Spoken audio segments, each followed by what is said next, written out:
All right, let's look at another interesting problem involving the fluid flow. I'm sure you have heard of something called a siphon. If you had a fish tank and you want to get some water, change some water for the fish, what you need to do is you need to transport some water from the tank all the way out. Okay, how would you do that? If you don't have a whole drain at the end of at the bottom of the tank to drain it, you have to actually transport water above it, above the opening of the tank, in a sort of inverted U-tube. That's called a siphon. How does a siphon work? Well, let's take a look. Okay, now first of all, to make the siphon work, you want to make sure that it is already filled with water. If it's not filled with water, then something else must be in it, and that will be air. And the air pressure is very, very high. Okay, so that's one of the first things we do. Let's fill it up with water. Okay. If you have worked with a siphon, you know that's one of the things you have to do first. How does water go all the way up, defying gravity, and go down over here? And how fast does the water come out? Those are the things we want to answer. Okay. Imagine here is a point, let's say this point 1, okay, this point 2, this point 3, and this point 4. What do they have in common? Well, you can imagine a tube will flow from point 1 through point 2 and then through point 3 and 4. They're actually along the same tube of flow, and therefore I can apply Bernoulli's equation to any of these 4 points, and you can equate, for example, the 3 quantities at point 1 with 3 quantities at point 4, and so on. Okay, point 1 is important because, after all, we know the pressure at this point. This is the surface of the water, so the pressure is this air pressure. And suppose we're interested in the flow speed at point 4, we also need to use point 4 as part of the Bernoulli's equation. So why don't we relate point 1 and 4 to apply Bernoulli's equation and see what we get? Okay, if you did so, you have the pressure at point 1, that is just the atmospheric pressure, PA, right? Plus the flow speed of the water, which means how fast does the water level drop, and that's almost 0 because the fish tank is very large and the siphon is not very thick usually. Okay, so that speed is almost equal to 0. And then plus rho g y1. Okay, at this point we have to figure out where you use the ground level, where you choose the ground level. For simplicity, why don't we choose point 4, the lowest point, as the ground level, and let's say this distance is h. Okay, so therefore y4 would be equal to 0 and y1 would be equal to h, right? So you have rho g h, right? And what is that equal to? That equals to the same 3 quantities at that point, and that will be P4, which is also equal to the atmospheric pressure because it's exposed to the air outside, plus 1/2 rho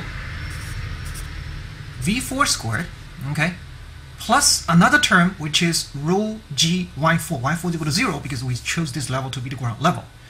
Okay, now if we did so, we can easily cross out VA and we can find, I'm sorry, PA, we can find V4. V4 is the square root of 2GH. Now, this is very much the same as Torricelli's result, and it also makes sense because, after all, remember, imagine a fluid particle going from 1 to 2 to 3 to 4. Its energy is conserved, right? And so basically, the net change in its vertical position is h. It drops by position by height h, and therefore it has to gain kinetic energy 1/2 mv squared to compensate for the potential energy lost, which is mgh. You equate these two, you get V4 equal to 2g squared root of 2gh. So you see, water can actually come out. All you have to do is to make sure that the opening at the other end of the siphon has to be below the water level. Okay, so h is positive. You know, you cannot open it up here, for example, then no water is going to leak out. It's going to come out of the siphon. Okay, so that's one thing. Another thing I want to know is just how high can you go? Let's say this height is h prime. Okay, how high can water defy gravity and go back up? Okay, let's do that. To do so, we have to, of course, look at what happens at point 3 because that's the highest point, right? At this point, you can link point 1 with point 3, or 0.4 with 0.3. It doesn't really matter what you do. The nice thing about using 0.3 and 4 is that they have the speed is the same, because I'm assuming that the cross-sectional area of the siphon is the same. So from the continuity equation, you know V3 has to equal to V4. Okay, V3 equals V4. So I don't have to worry about the speed here. Let me then equate these three, the three terms in Bernoulli's equation about 0.3 and 0.4, and see what we have. For 0.3, I have P3, okay, plus 1/2 rho V3 squared plus rho G times the height at this point. Again, I'm going to use this as the ground level, so that's H plus H prime, right? Okay, it equals to the three corresponding quantities at that point, which is P4, and that is just the atmospheric pressure, plus 1/2 rho V4 squared plus 0, because that level is 0. Again, we know that V3 and V4 are the same. Okay, you cross that out. So what did that tell us? It tells us that P3, you can solve for P3. Okay, what's P3 equal to? P3 equals PA minus, I'm going to move this term to the other side, rho G, and then H plus H prime. Right? Okay, I claim that from this formula, I can actually figure out the maximum possible value of H prime. You see, the thing is, if everything else is fixed, okay, but H prime. Now, what happens when I increase H prime? When I increase H prime, you have a negative sign here, right? Which means P3 you have to drop. Well, that makes sense, because basically the higher you go, the lower the pressure, right? The lower the pressure. So as you increase H prime, you find P3 gets lower and lower and lower. Now, P3 is not equal to the air pressure necessarily, because that's inside the fluid. Remember, I replaced the whole thing with water. There's no air inside. But P3 can get lower, but it cannot be negative, can it? By definition, right, it's the magnitude of the pressure there. You cannot have a negative value. So the best thing you can do is to set it to 0. So if you want really a large value of H prime, what you do, you set P3 equal to 0, okay? And then, if that is the case, you have, you can actually solve for H prime now. So H prime equals PA over rho G, and then minus H, right? Again, I'm looking for the absolute maximum value possible for H prime, so I'm going to set H to be equal to 0 as well, so as to maximize this side. So H prime maximum. What is that equal to? PA over rho G. 1 atm divided by the density of water divided by G. Okay, what is this equal to? Well, this H prime, therefore, is the height necessary for the water column to come up with a pressure which is equal to the air pressure, right? So H prime times rho times G. Isn't that the pressure due to the water column of height H prime? Okay. How deep do you have to dive into water to get an actual 1 atm? Now, we learned that before. It's 10.3 meters, so we don't have to repeat this calculation. We know it's 10.3 meters. What does that tell us? It tells us that the highest you can siphon the water up is a little over 10 meters. And that's quite a lot, by the way. But the price you pay is that you have to make H equal to 0. So the opening is about here, okay? Not there. But when the opening is here, look at V4 here. V4 is essentially 0, okay? So water can hardly flow out. So basically, the opening is right here at the same level, and you got the pressure from the air going up like this, and over there the pressure is 0, so the pressure down is only due to this column of H prime, and you let this H prime be such that the water pressure due to this column H prime equals to the air pressure. That's why, the water is neither going up or down, it's balanced. So that makes perfect sense. Okay, so in reality the siphon cannot quite get water up to 10.3 meters, otherwise there's no flow going on. So you should be lower than that. But in a fish tank, if you're talking about, say, half a meter or so, there's not a problem at all. Water can easily flow out. But to speed up the water flow, you want to make sure this opening is considerably below the water level. Okay, so this is how a siphon works. couple of more examples. Here is the famous Venturis Tube.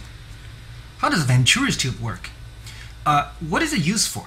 Well, the Venturis Tube can be used to study the flow speed of a fluid. Say, for example, air. I want to know how fast the air flows through this tube. Okay, through this tube here. So the red lines represent airflow. The air flows from a wider region to a narrower region.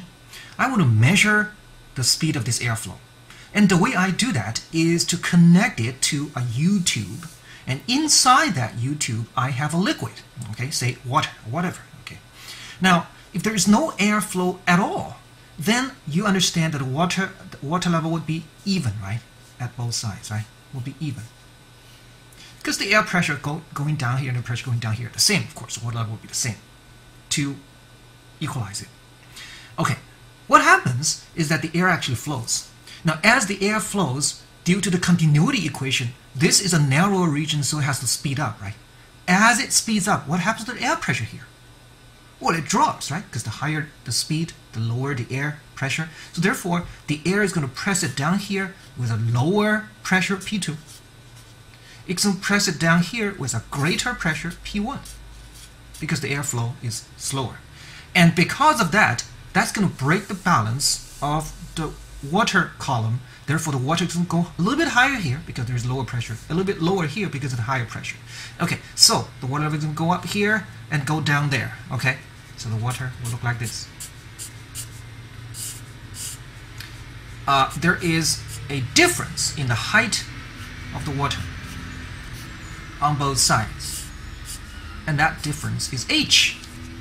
Suppose I know what h is. Can I find the flow speed at point 2 or the flow speed at point 1?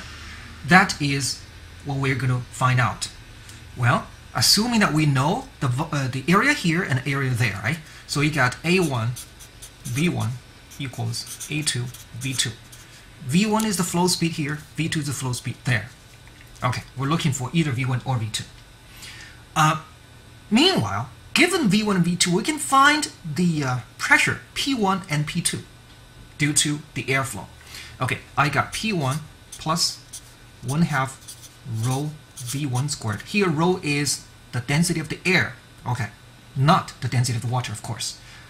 Plus rho GH. Well, air has very, very low density, and therefore, unless point 1 and point 2 have huge difference in height, I'm not going to worry about that rho GY term because they're almost equal to 0 either way. Okay, so I'm going to drop that, and that approximately equals to P2 plus 1/2 rho V2 squared, right? That's Bernoulli's equation applied to the air. From here, we can find V1, P1 and P2. In fact, P1 would be equal to P2 plus 1/2 rho V2 squared minus V1 squared. Right? You just solve for P1. Now, don't forget, on the other hand, in order to balance this column of liquid, say water, I must make sure that the pressure here must equal to the pressure there, okay? And therefore, on the left side of this U-tube, I have P1 going down, right? Because this is the water level right here, so P1. On the right-hand side, I have P2 plus an extra pressure due to the height h of the water column, so that is rho water GH, right? Okay, this is for the air. Let me consider P1, P2, P1, P2. These cancel out, so these two terms, this term and this term, must be equal, right? So I have 1/2 rho V2 squared minus V1 squared. That must equal to rho water GH. Now remember, I'm looking for V1 and V2. Okay, that is one equation right here. What is the other equation? Well, it's the very first one right here. A1 V1 equals A2 V2. If I solve for these two equations, I can get the expression for V1 and V2. That's how Venturis Tube allows us to figure out the flow speed. Okay, if you did the algebra, this is what you find. For the speed of the airflow at point 2, that's V2. It's given by this expression. I'm not going to repeat the straightforward algebra. Just what I want to make is one comment. What if A2 equals A1? According to this formula, you're going to have trouble because that means the denominator is 0, right? Won't you get infinite speed? Well, actually you won't, because if A1 equals A2, that means by the equation of continuity, V1 is also equal to V2, which means the pressure P1 also equals to pressure P2. So what do you think H is equal to? It's 0, because there is no imbalance of air pressure on the left and right hand side. So the water column will have to be even in height. So H is also equal to 0. You got 0 over 0. So that is not infinity. Okay, so we don't have to worry about that. All right, as the last example of the application of Bernoulli's principle, let's look at perhaps the single most important application of Bernoulli's principle when it comes to modern technology, and that is, how does an airplane fly? Okay, we'll look at the so-called lifting force on an airplane. What we have here is the cross-sectional view of the wing of an airplane. So the airplane flies this way. There's the cross-sectional area. Okay, so the wing looks like this. Okay. For simplicity, let's assume that we switch the reference frame of the airplane so that the airplane itself is stationary. The air, on the other hand, rushes towards the back. Okay, so we got airflow like this, right?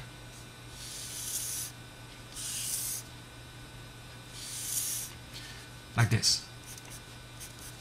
Okay, now, part of the air goes above the wing, part of the air goes below it. But either way, they came from the same region, so that they eventually start off from the same tube of flow. So we can equate, let's call it point 1 and point 2. We can equate point 1 and point 2 with Bernoulli's equation. Okay, so let's see here. P1, that's the pressure of the air going down, pressing down on the top of the wing, equals plus, okay, 1/2 rho V1 squared, right? Plus rho G Y1 equals to P2. That's the pressure pushing it up. Plus 1/2 rho V2 squared plus rho G Y2. Okay, now first of all, I'm not going to worry about rho GY1 and rho GY2 because the only thing really important is the difference between Y1 and Y2, right? Because it's not how much Y1 is, how much Y2 is, rather it's the difference between the two. If speaking of difference, that would be the thickness of the airplane wing, and that, of course, doesn't exceed 1 meter, right? And the density of the air is very small. You multiply this by 1 meter, actually less than 1 meter, you're not going to get much, even if you multiply by G. So this term and that term, by comparison, the difference between these two terms is much less than the other terms. I'm going to drop them out. Okay, the idea is that when you design the shape of the wing, it will be such that air will flow faster over the top and slower under the bottom. In other words, V2 will be less than V1, and that makes P1 less than P2. As a matter of fact, you can solve for delta P, which is P2 minus P1. And that would be equal to 1/2 rho V1 squared minus V2 squared. Okay, if you design the shape of the wing such that V1 is considerably greater than V2, then this is a positive value, which means there is a net pressure pushing the airplane up. And if you multiply this net pressure by the effective cross-section area A of the wing, then I have lifting force, F lift, equals A delta P. Okay, and that is 1/2 rho A V1 squared minus V2 squared. You see, that is how you lift an airplane. Okay, it is important to realize that to make this work, I must have V1 and V2. I must have speed. Okay, if the airplane loses speed, then it's going to lose that lifting force, and this is why it's dangerous to fly at a speed that's too low. And this is particularly important when you consider taking off and landing, because that's when the airplane doesn't fly very fast yet. So this is why when you design an airplane airfield, you want to make sure that it is designed such that when the airplane takes off or lands, it is flying against the wind in order to use the wind speed to give you the extra lifting force that you need. For this reason, when you design an airfield, you want to look for the prevailing wind direction. You will design a runway so that it is parallel to the prevailing wind direction. Here in Los Angeles, that means we have to design it east and west. Okay, that's how the runways in Los Angeles International Airport are faced.